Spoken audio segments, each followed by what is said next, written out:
Ini boleh makan ramai-ramai, besar ni.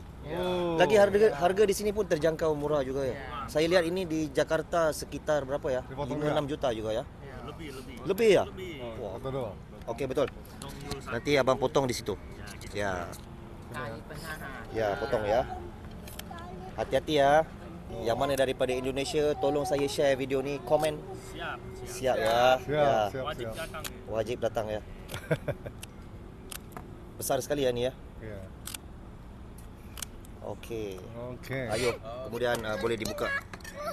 Wah, panas lagi ni ya. Wah, tengok juicy dagingnya. Boleh tengok ya. Merah-merah, kemerahan.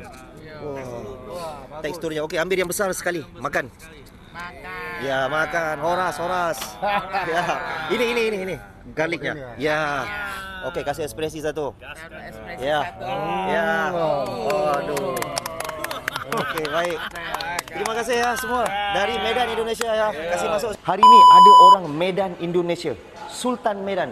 Dia nak makan Alaska King Crab yang saiz mega. Ini bukan mega sembarang mega. Megatron, Megawati, Mega Decepticon, Mega Mato, Mega 888. Rindu boleh, kembali jangan.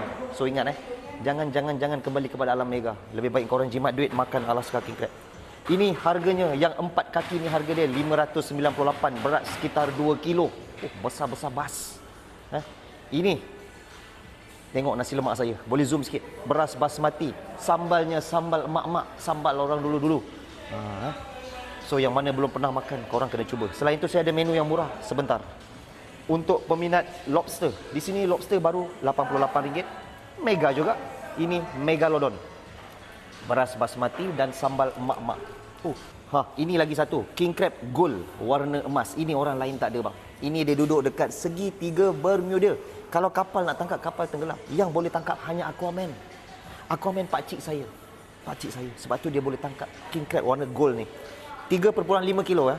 Harganya RM999 Malaysia. Murah. Okey, saya nak hantar kepada Sultan Medan, Indonesia yang makan King Crab ni. Mari.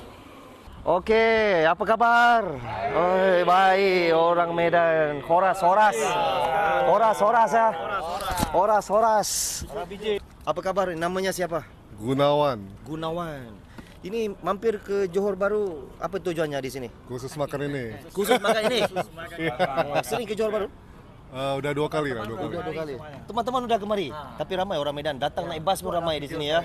Ramai yang saya tak buat video juga ya. Okey, apa yang istimewa hari ini saya mau tengok kamu makan bisa ya?